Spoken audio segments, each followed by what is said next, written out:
на повестке дня у нас стоят 4 вопроса. Первое.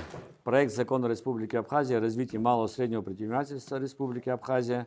Второй. Проект закона Республики Абхазия об основах общественного контроля Республики Абхазия.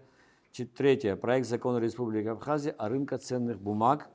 Также рассматриваем вопрос о внесении изменений в градостроительный кодекс Республики Абхазия и концепция первоочередных мер по реорганизации системы государственного управления Республики Абхазия. Маленькое предисловие хотелось бы сказать, что сегодня все 3 проекта мы будем просматривать в рамках дискуссии. Какие-либо принятия решений, рекомендаций, вынесения его в сессию не будут, только обменяемся мнениями по всем 3 вопросам. По 4-му вопросу, это касаемо внесения изменений в градостроительный кодекс, будем голосовать с точки зрения внесения изменений. В связи с важностью сегодня, так как градостроительный кодекс уже вошел в работу и мы получили обратную связь о необходимости каких-либо дополнений, изменений, уточнения, то нами проработан и разработан небольшие изменения, которые бы я хотел вам зачитать, чтобы мы этот вопрос согласовали и вынесли на сессию. Итак, статья номер 1 о внесении изменений в градостроительный и строительный кодекс Республики Абхазия 29 июля 2024 года под номером 5990. В следующей редакции. Дополнить статью 22, абзац 14 следующим содержанием. Выдают разрешение на строительство, реконструкцию объектов капитального строительства, сооружений и установок, а также выдают разрешение на ввод в эксплуатацию при осуществлении строительства, реконструкции объектов капитального строительства, расположенных на соответствующих территориях местными органов государственного управления. Этим вопросом мы вносим данную с целью конкретизации полномочий местных органов государственного управления. В ныне действующей редакции это положение содержится в разных статьях. Изложить в следующей редакции. Внешний облик здания, эскизный проект или сооружение, в том числе забор, отдельной территории застройки от территории общего пользования при проектировании и строительстве объектов, которые располагаются на улицах населенных пунктов, должны быть согласованы с местными органами государственного управления, уполномоченными в области градостроительной строительной деятельности. Нами были введены сюда нормы. Мы согласились с тем, что у каждого города будет разработан и проработан генеральный план развития города, строительства города. Исходя из этого, они внутренним своим распоряжением, градостроительным советом и внутренне будут принимать нормативные акты по касаемо этих заборов, строительства высот и внешнего облика здания. Уполномоченный орган – это архитектура. Архитектура своим градостроительным планом принимает постановление внутренним или распоряжение, как должен выглядеть облик города. За этот законопроект прошу голосовать, кто за для вынесения его на ближайшую сессию.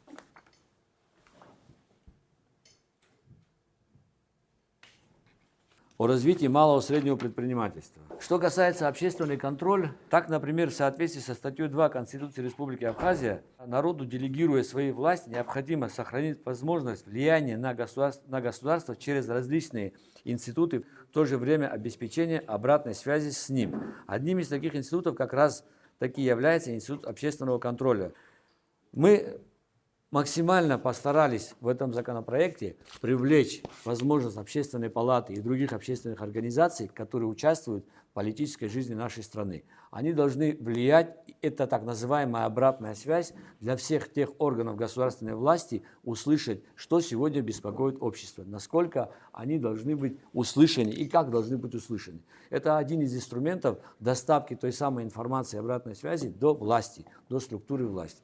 Я предлагаю этот законопроект сегодня о нем прочитать всем, изучить и подготовиться с приглашением Общественной палаты, если вы даете добро, потому что его нужно дальше дорабатывать. Вопрос номер 3. Проект закона Республики Абхазия о рынке ценных бумаг. Данный законопроект направлен на ценные бумаги для того, чтобы в инвестиционной составляющей принимали все части нашего населения, так называемые все национальные инвесторы, и граждане, и юридические лица. Ведь основной инвестор в нашем случае, в случае абхазской действительности, это может быть национальный инвестор. Ведь приоритет в любой стране мира всегда отдается национальному инвестору. Все заработные средства, все дальнейшие вложения, инвестиции он оставляет у себя в стране, здесь в родине, и дальше инвестирует. Что касается населения. Население свои сбережения, имея ценные бумаги, может также частично проводить инвестиции в ту или иную отрасль, которая сегодня имеет более-менее доходность. Но, конечно, нужно требования еще услышать и профильных министерств, которые будут этим пользоваться, которые будут организовывать. Хотя бы обсуждение данного вопроса, я думаю, что это тоже результат, который в дальнейшем приведет к реализации этого проекта. Так что, уважаемые коллеги, я предлагаю также активно начинать обсуждать. Я уже разослал ее в Министерство финансов, разослал в Национальный банк для того, чтобы рассмотреть и начинать обсуждать, дискутировать в рамках этого. Это такой информативный характер. Вот, рынок ценных бумаг, реализация ценных бумаг, нужна биржа, площадка, где это будет осуществляться в законе? Все прописано в законе, нужно его детально обсуждать.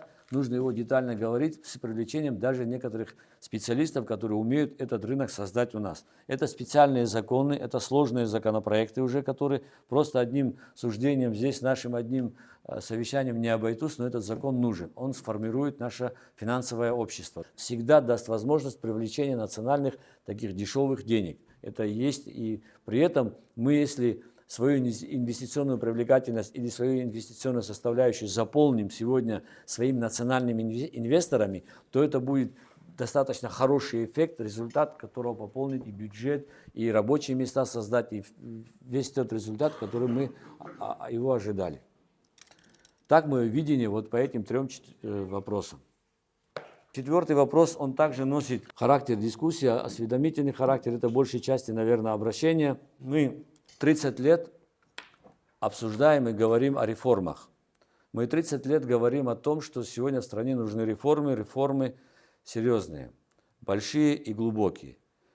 Чем позже мы эту реформу проводим, чем дольше мы ее затягиваем, тем сложнее она будет реализовываться. Но мы абсолютно все понимаем, что без реформирования нашего сегодня общества и отрасли невозможно будет добиться какого-либо экономического эффекта и развития нашего государства. Исходя из этого, нами, комитетом, наверное, да, могу сказать, проработано несколько вариантов, как сегодня структурно возможно изменить и предложить сегодня действующей власти для того, чтобы они обратили. Ведь провести просто реформу без законодательной власти невозможно. Сегодня на протяжении 30 лет только увеличивалось штатное расписание численности населения, и никаких реформ не было. На чем основано все мое видение о той самой структуре, о которой мы говорим? Итак, предлагаем меры по реорганизации системы управления Республики Абхазия. Откуда это взято? Это сложный процесс, который требует особого внимания к себе, особых знаний и умений, и он основан на опыте, успешном опыте других стран. Страны, которые провели реформы и сегодня живут итогами этих реформ. Да? Предлагаем меры, основанные на опыте реорганизации и модернизации системы управления, используемых в Российской Федерации в органы губернаторского корпуса. Серьезные реформы проведены в органах губернаторского корпуса, которые достигла сегодня достаточно высокой эффективности. В США провели департаменте эффективности, Аргентина, модель оптимизации организации структуры ключевых ведомств по системе 5X. Что такое 5X? Мы говорим 5X, когда в Аргентине пришел новый президент, он сократил весь исполнительный аппарат, все чиновничий аппарат в 5 раз. И он назвал эту программу 5X. Над этим реформой работали огромное количество институтов, которые прорабатывали, ввели ее до получения того самого желаемого результата, который ставили. Стоит отметить, что усиление нагрузки на ключевые департаменты основных ведомств – это не только и не столько элементы технической оптимизации, но и возможность вовлекать молодых специалистов в систему управления и гораздо более серьезной степени концентрации на ключевых задачах. То есть, что мы должны в этом случае требовать? Мы должны в этом случае требовать, чтобы эффективность труда, интенсивность труда каждого чиновника, работника, пришедшего на работу, должно быть на 100% задействовано все его рабочее время. И тем самым мы называем эту программу, предлагаем ее назвать программой 3Х. В 3 раза сократить чиновничий аппарат. На 5, а на 3. 3. Мы все абсолютно согласны и все понимаем, что сегодня наш чиновничий аппарат, и это говорят на всех трибунах, во всех рассказывают о том, что аппараты раздули и при этом никто ничего не делает. Стоит отметить, что усиление нагрузки на ключевые департаменты основных ведомств – это не только и не столько элементы технической оптимизации, но и возможность вовлекать молодых специалистов в систему управления и гораздо более серьезной степени концентрации на ключевых задачах. То есть, что мы должны в этом случае требовать? Мы должны в этом случае требовать, чтобы эффективность труда, интенсивность труда каждого чиновника, работника, пришедшего на работу, должно быть на 100% задействовано все его рабочее время. Также он должен задействован быть его труд, время и квалификация. Вот эти три показателя должны сопоставлять для того, чтобы мы получили результат эффективности труда. И тем самым мы называем эту программу, предлагаем ее назвать программой 3Х. В 3 раза сократить чиновничий аппарат. На 5, а на 3. 3. Мы все абсолютно согласны и все понимаем, что сегодня наш чиновничий аппарат, и это говорят на всех трибунах, во всех рассказывают о том, что аппараты раздули, и при этом никто ничего не делает. Все, что может сделать один человек, делает 5 человек или 3 человека. Это должен делать один человек, высоко квалифицированный, и там должна быть конкурентная среда. Тогда может достигнуть динамику развития нашего института управления. Создание при президенте таких органов стратегического управления, как Абхазгосплан, ЦУР – это Центр управления реформами, позволит совместно с правительством в кратчайшие сроки дать комплексный план развития инфраструктуры страны и разработать дорожные карты по реформированию сектора электроэнергетики. То, о чем я говорил. Как бы я что бы ни говорил, где бы я ни говорил об экономике и так далее, я хочу попросить вас, что я закончу все равно энергетикой, потому что я буду примером приводить энергетику так, как я ее знаю. Да, закончу, что это будет примером. Дальше мы говорим, уважаемые коллеги, мы с вами, как законодательные органы, должны предложить президенту свои видения организации структуры верхнего уровня. Предлагаю принять данную концепцию за основу, направить перечень предложений президенту нашей страны. Это своего рода техническое задание на предмет реформирования нашего сегодня госструктуры, органов власти. Программа Республики Абхазия, программа 10 блоков. Блок государственного управления. Что в нее входит? Что надо сделать? Сокращение численности государственного аппарата, усиление института вертикального надзора. Обязательно, если что бы мы ни сделали, какого бы распоряжения нету, если не будет вертикальный надзор и надзорные органы не будут работать, реализация какого-либо законопроекта, распоряжения или подзаконного акта будет невозможна. Усиление института национальной экспертизы в сфере экономики, энергетики, транспорта и инфраструктуры. Что такое усиление экспертизы? Это та самая ответственность, которой сегодня у нас не хватает. Все, кто сегодня предлагает реализацию какого-либо проекта, какого-либо решения, распоряжения, должно носить экспертный характер. Ни в коем случае какой-то экспериментальный, да, а экспертный характер, где будет нести ответственность. Дальше мы говорим блок экономики, да, создание принципиально нового планирования национального хозяйства, так называемый Абхазгосплан. Детали плана создания АГПУ будет представлены правительством в течение месяца срока с момента утверждения соответствующей концепции. Если мы это принимаем как за так называемое техническое задание, то его проработка. Я вернусь и покажу, что это не самостоятельная наука, это не самостоятельно, это институты, которые мы должны привлечь вместе с нами. Наша задача адаптировать все то, что сегодня нам предложат те самые специализированные институты, умеющие опыт реформирования, успешный, хочу сказать, опыт реформирования. Для того, чтобы мы в первую очередь занялись привлечением иностранных инвестиций, мы должны сперва попробовать извлечь потенциал национального инвестора и создать для него условия. Комитетам рассмотреть и посмотреть возможность, что написано и что ли могут еще сюда внести. Но это то, что мы, как техническое задание, должны предложить нашему сегодня правительству. Разработка программы «Абхазская страна мечты».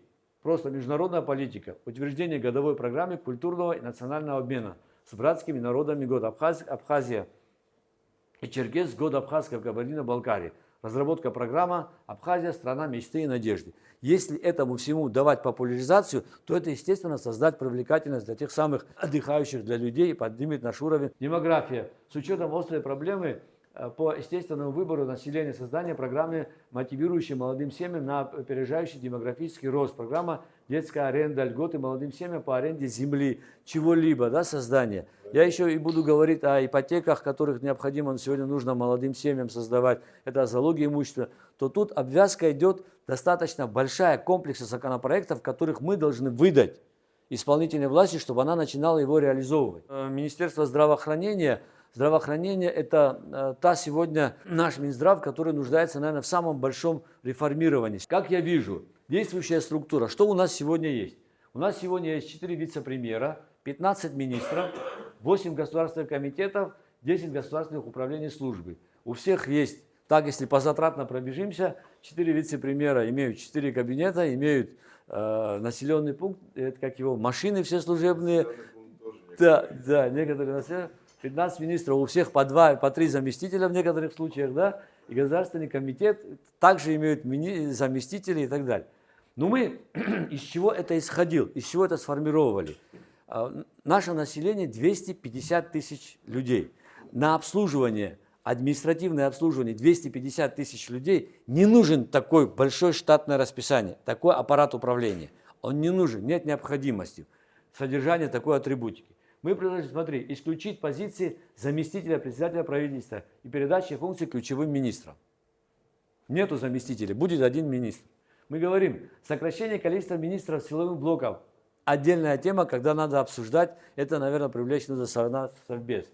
Ликвидация государственных комитетов управления и службы. Передача функций всех ранее действующих министерств, комитетов управления, службы на уровне департаментов.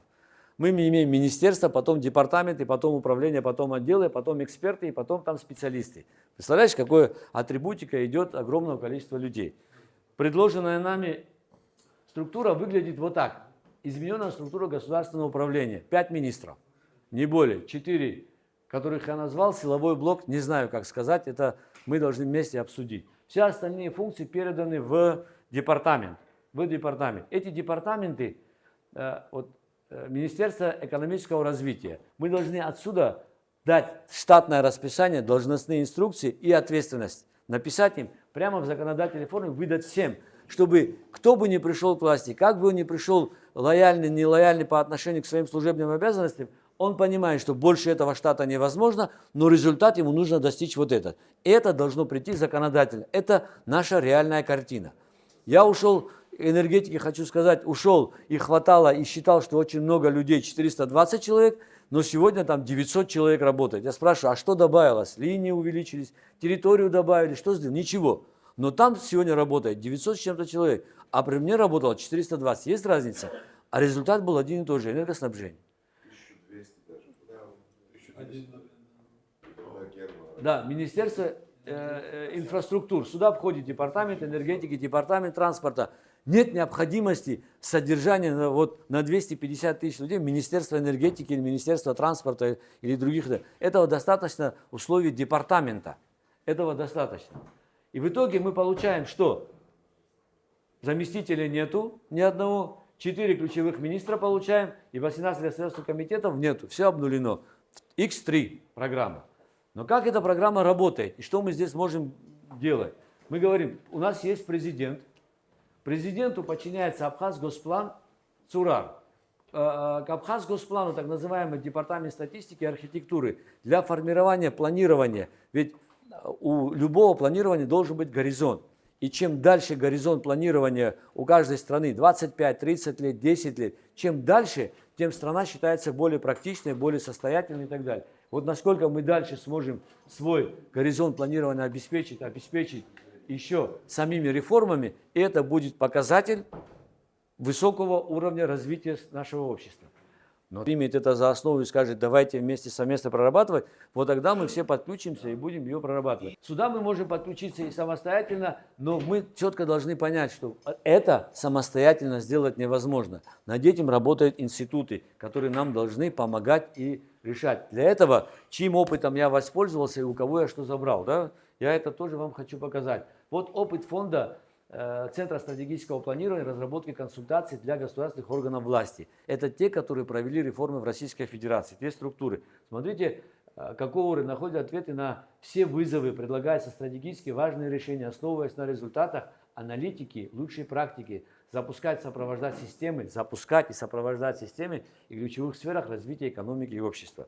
Я уже сказал, что наша задача не придумать, это придуманное, наша задача адаптировать ее сегодняшний к нашим реальным, сюда привлечь и сделать такой шаг один вперед. Подходы к развитию энергетической отрасли Республики Абхазия. Какой посыл мы сегодня даем? Как нужно ее реформировать?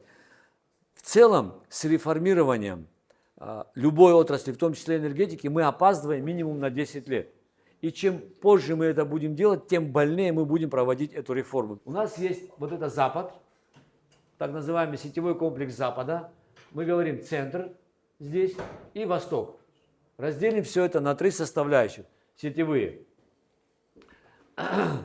Что мы сегодня имеем? Мы имеем оператор энергосистемы РУП Черноморэнерго, где 100% является государственной собственностью. Перепадный ГЭС 2.4 не функционирует, Сухумская ГЭС аренда. Переток Российской Федерации производится из ПЛ ВЛ 220-110. Состояние их, я здесь не указал, требует достаточно. Сетевая инфраструктура 220-110, высоковольтные подстанции, распределительные сети, уровень потребления, уровень потерь почти 30%. Я написал скромно, но здесь достигает уровень потерь и коммерческих, и технических до 40%. Собираемость платежей 45, итого за 10 месяцев, по итогам 10 месяцев. 45% это собирает. Представляете, 55% электроэнергии мы потеряли. Это точные цифры за 2024 год. Требуется реализация комплекса мероприятий по привлечению инвестиций в энергетической системы Республики Абхазия. Вот тут я подхожу к тому, что сперва мы говорим о инвестициях. Мы российские инвестиции не хотим, своих средств не имеем. Хотим, чтобы было государственно. Невозможно. Да? В руках государства оно будет или разваливаться, как уже 30 лет было, да, ухудшаться его состояние. А если мы говорим о коммерциализации, то ровно нужно столько коммерциализировать, сколько принесет результат, да, успех, сколько тебе нужны деньги. И в первую очередь привлекаем национального инвестора, так сказать, своих граждан, которые готовы инвестировать, покупать ценные бумаги. Как я вижу это? Мы видим это следующим. Да? РУП Черноморэнерго во главе здесь создается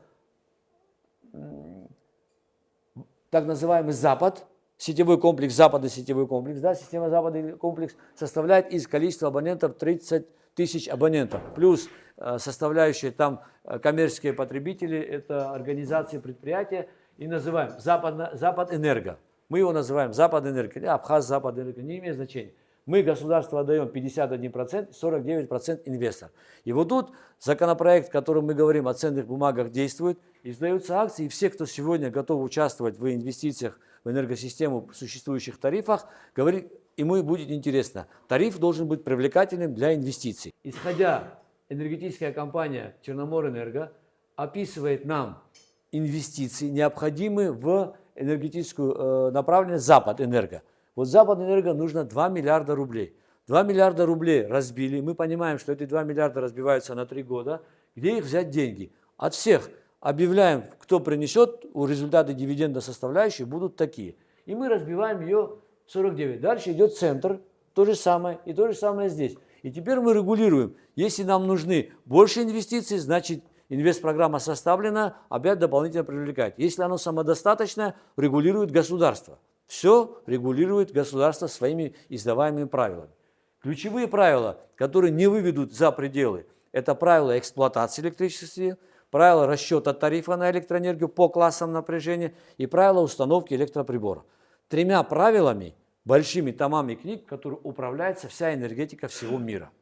Нигде энергетика мира никем не датируется. Ни одна страна нигде не датирует. Есть перекрестное субсидирование, так называемое, когда тариф социальный, затраты на социальный тариф перекладываются на более богатые тарифные составляющие предприятия, организации или более другое. Хотя это тоже делается осторожно. Черноморэнерго учреждает Западэнерго, да, как акционерное общество, 51% ей принадлежит, 51% ей принадлежит, 49% свободных.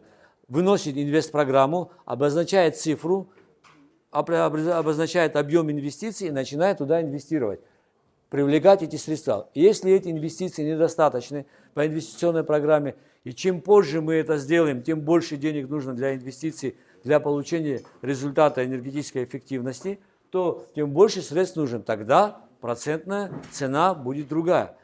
Чем больше генерирующих мощностей на территории Абхазии, которые работают по законам Республики Абхазия, тем больше надежность энергоснабжения. Абсолютный закон.